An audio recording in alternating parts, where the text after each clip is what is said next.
Hello, humans. My name is Luke Wildman, and I am a writer of weird things. Most especially, I'm a writer of fantasy and sci-fi and steampunk and all of that jazz. So I recently won second place in the Writers of the Future contest, which I have been trying to win for a very long time. 3.5 years, actually. So this contest is one of the largest opportunities for aspiring authors of sci-fi and fantasy like myself. And to celebrate, I thought that I would record myself reading the first story that I ever submitted to Writers of the Future, which was way back in 2017. This story won an honorable mention at the time, and that gave me just a really massive boost of encouragement in my fledgling efforts, and it convinced me to submit every quarter after that until I died or won or pro'd out. I actually swore an oath to that effect to Joni, the administrator of the contest. So I didn't really expect it to take 14 submissions, but there we are. This story is inspired by one of my favorite novels, The Scarlet Pimpernel, which makes it sort of the only real fanfiction I've ever written. That is not a judgment on fanfiction, it's more a judgment of me and my writerly ego. Anyway, I hope you people enjoy it. Scarlet Citizen by Luke Wildman. The dungeon of the aristocrats stuck like an ugly boil from the southern edge of Paris, all sharp angles and dark stone. The surrounding structures comprised a forest of glacial curves clung with statuary, but the sky above Paris mirrored the dungeon. Thick, grey, swollen with smoke from dozens of clockwork factories. The machinery of the new revolution, men called it. It was necessary, but it stank. Citizen Bibot eyed the dungeon as he stepped from his carriage, noting the bricked-up windows and black iron doors before him. He rubbed the gleaming brass buttons of his uniform. Bibot's face was chapped and craggy, but his hair, beard, and clothes were immaculate as ever. His eyes narrowed at the empty street. Every detail could be significant. How had a prisoner escaped from this place? The dungeon was a repurposed factory that now held the most disgusting criminals France had ever known. Criminals who... no. Bibot smiled and brushed away that flood of emotion. Unbridled anger, even when righteous, weakened the strength of reason. And Citizen Bibot of the Second Republic of France was nothing if not reasonable. "Let me in," he said to the guard who approached. "Of course, citizen. Follow, please."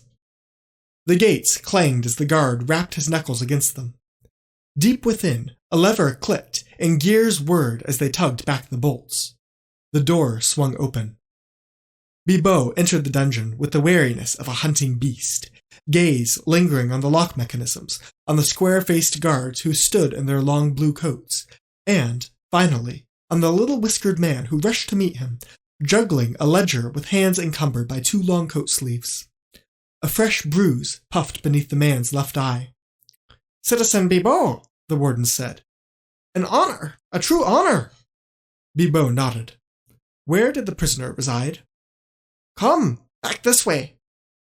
They strode into a corridor, long and filled with doorways that had once been offices. Heavy locks now secured the doors from the outside. "The air smells sour," Bibot said. "The prisoners?" "We do not wash them, of course. Madame Guillotine does not discriminate." "Of course." "Filthy aristos," the warden said, sneering. "Confiscate their luxuries and they smell as bad as the rest of us." "Oh my," Bibot said. "You consider aristocrats equal to other citizens?" The warden paled. His eyes flicked to Bibot. "No, not that. They are loathsome, decadent enslavers. Our grandfathers shed the same blood as theirs to free France from the first monarchy. How dared they set themselves up as our new rulers? They deserve the guillotine, every man, woman, and child. Long live the new revolution!" Bibot nodded. "They deserve the guillotine, and the ministry has sent me to ensure they find it. Lead on." They passed through more corridors of blank-faced doors, then through workrooms forested by enormous rusting vats. As they descended a stairway into a storage cellar, darkness and dank air rose to meet them. The warden lit an oil lamp. Its flickers revealed cages lining the cellar walls, crowded with figures of pasty skin and hollow eyes. Many of the prisoners didn't have enough space to sit. They slumped against the bars, limbs dangling. They only stirred to hide their eyes from the new light. The warden pressed a scarf over his nose. Mingled smells of urine, sweat, and rot thickened into a smothering blanket. Bibot gagged but did not hide. As a boy, he'd slept in many sewers that smelled worse than this. "The prisoner was in that cage," the warden said, pointing. Bibot stalked toward the corner. Two figures stared at him from behind the bars. One was a girl, no older than 20, with golden hair that might have been pretty had it been washed and untangled. She fixed her wide eyes on the warden. The woman beside her looked plump and maternal. Grime and faint smears of old makeup caked her face. "Did you know the prisoner?" Bibot asked. They barely stirred. "They are his mother and sister," the warden said. "Their swine abandoned them." "Did I address you?" The man gulped. "You must feel your brother will return for you," Bibot said to the girl. He reached through the bars to grasp her chin. "Your brother must be very clever, perhaps even brave." She trembled, but said nothing, only clenched her lips into a thin line. Bibot turned her face so he could study her left cheek. 3 long scratches showed scarlet on the pale skin. Fresh, barely scabbed. "Still," Bibot said, "I wager your brother will weep like everyone else when his head rests beneath the guillotine." "You will not catch our Percival," the mother said. "You have the intelligence of a dog, monsieur. No one is so smart, strong, or daring as my son, my Percy." She spat on Bibot's cheek, her spittle as warm as new blood. Bibot smiled. "Your son will be caught. I guarantee it." He turned to the warden. "Take me up." They ascended the stairs, echoes of the mother's shrieks pursuing them. Only when she was out of sight did Bibot wipe her spittle from his beard. "Where will you look next?" the warden asked. "How will you catch him? We do not even know how he escaped." "I do, in fact." "You what?" "But of course." Bibot whirled and jabbed a finger at the bruise under the warden's eye. "He escaped through your incompetence." "Citizen!" "You decided to enjoy the girl, the sister. Tell me, did he knock you unconscious while you were distracted, or merely threaten you, demand your uniform, then walk freely from the dungeons in the guise of an officer?" "That is outrageous! You have no proof!" Bibot sighed. They were back in the corridors now, walking past padlocked offices. "Citizen!" he snapped to a passing guard. The man saluted. It was the same guard who'd first ushered him inside. "I am placing your warden under arrest. Take him to a holding cell until the interrogators arrive." "It shall be done. With pleasure." "You cannot do this," the warden said. "This is an injustice." "There is no injustice in the new revolution, monsieur. We have already received our second chances." The warden's screams echoed through the dungeon of the aristocrats as the guard led him away. Bibot checked his pocket watch. Time to catch an aristo. Half an hour later, Citizen Bibot stepped into a back room of the Theatre of Faces, then let the double doors thump behind him. The space was dimly lit. It sat behind the larger auditorium, a private salon for actors to gather and discuss their craft. It had not escaped the wrath of the new revolution. Bibot gazed about. The air smelled like old spilled wine. Rioters had gouged graffiti into the dark wood paneling of the walls. Sofas lay on their sides, ripped cushions bled stuffing, and the overturned drink bar was in shambles.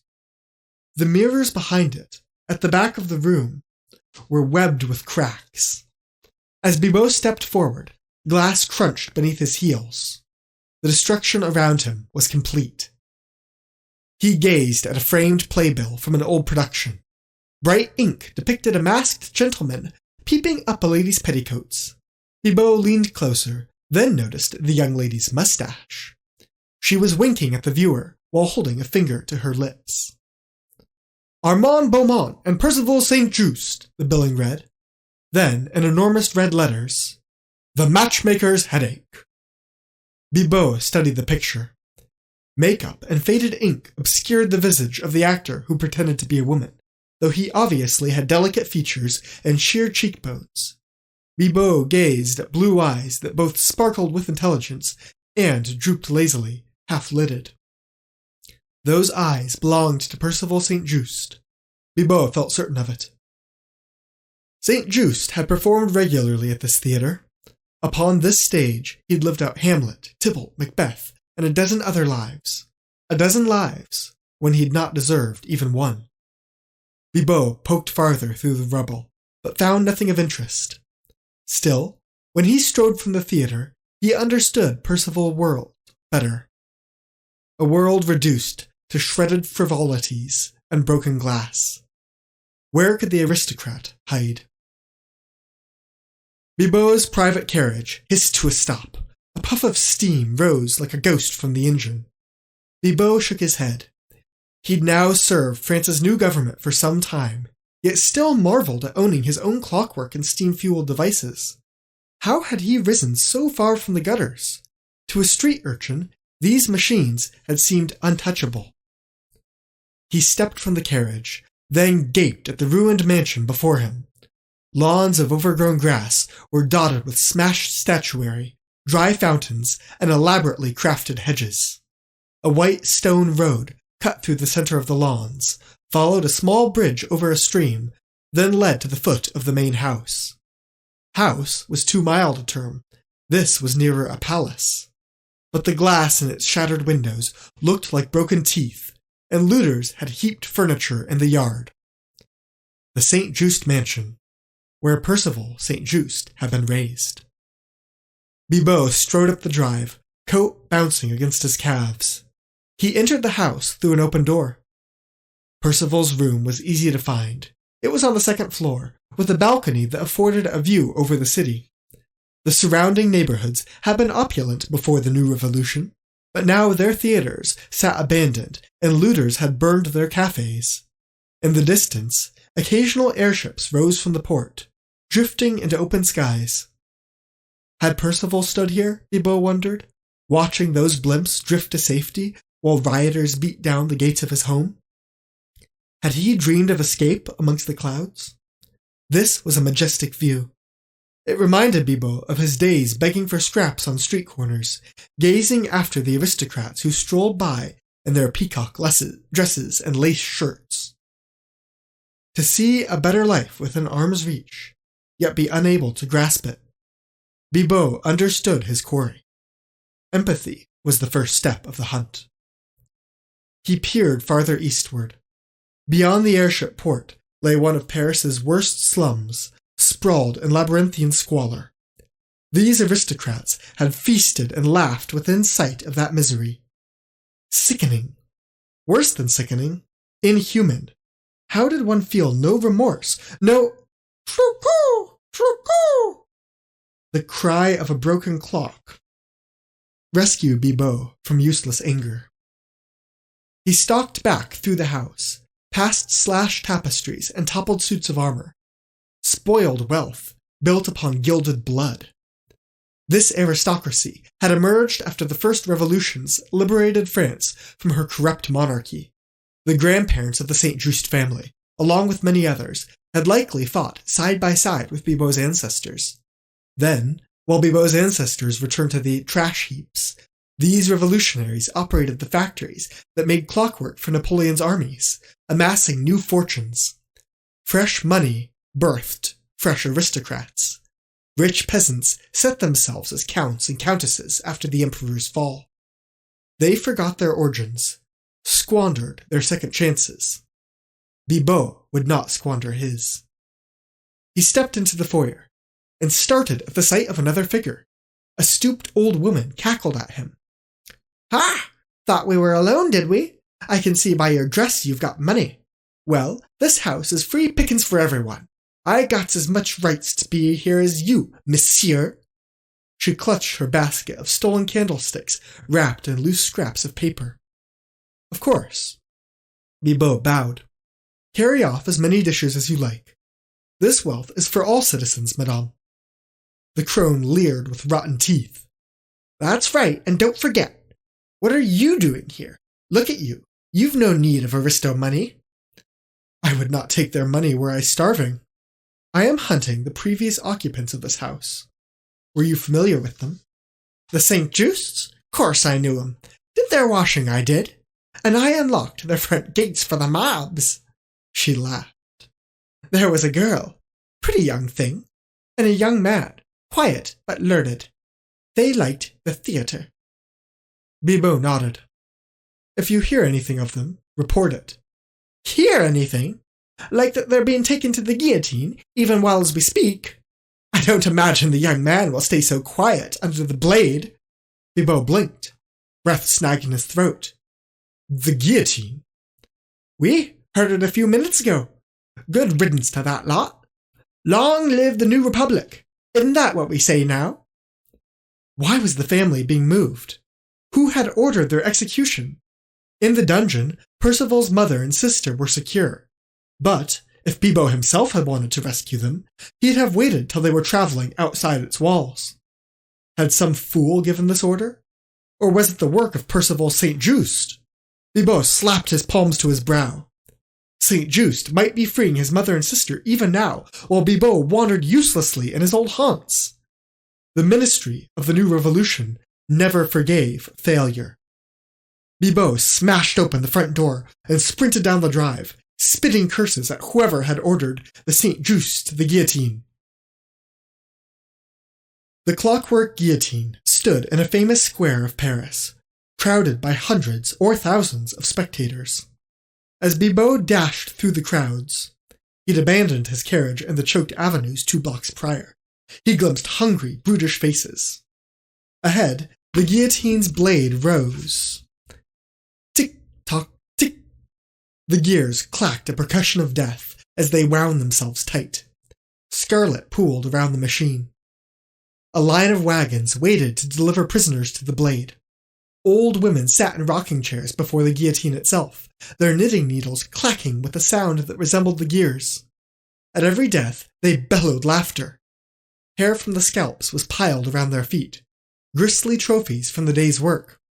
Wait, Bibot bellowed, pushing into the open. Not another head! Where is the warden from the dungeon of the aristocrats? Here, sir, came a breathless voice. Bibot turned. A man with enormous mutton chops stood beside a wagon. You replaced the previous warden? Bibot asked. That is so. He was arrested on charges of... I arrested him. The new warden's eyes widened. Who ordered the St. Just mother and daughter brought here? The command arrived from the ministry itself, sir. I have the papers. Do you wish to... No time! Which wagon? The warden waved vaguely at the line of carts behind him. One of these. Bibot growled and strode down the line. Were I a clever, bold young aristocrat bent on rescuing my mother and sister, I would wait till they were outside the dungeons, being transported, Bibot said. Then I would strike. I only followed orders, sir. And it may cost your head. Bibot reached the end of the wagon line and cursed. Not here! They've slipped free! Oh, sir! While we drove through the city, we were interrupted by an old woman. She claimed she was driving her plague-sick nephew out of Paris. Could that... The warden shivered. This aristocrat is the devil himself! Perhaps the prisoners slipped into the plague cart while it passed. Damn, Bibot said. I would bet all of Paris that the wagon driver was none other than Percival St. Just. He imitated an officer well enough to escape the dungeon. An old crone would pose no challenge. The new warden looked ready to faint. Do you have transport? Bibot asked. Yes. Good. Take me to the airship port. Immediately. They clattered through the city, past crowds that smelled of sweat and excitement. Somehow, all Paris murmured about the escape. Fervor spread like cholera. Would the famous Citizen Bibot catch these aristocrats, as he had so many others? Or would the mysterious family elude captor? Opinions seemed divided. "Citizen," the warden said, "how do you know these aristocrats will attempt to leave by airship? Would they not rather flee into the countryside?" Bibot forcibly unclenched his teeth. Anger would not help with a cool head. "I visited their home. From the balcony of the boy's room, he had a view of departing airships."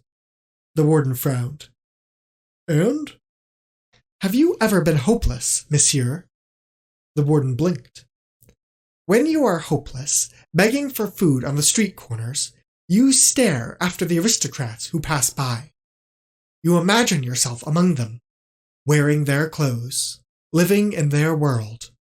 Their life becomes more than hope to you. It becomes an obsession. Your only true means of escape."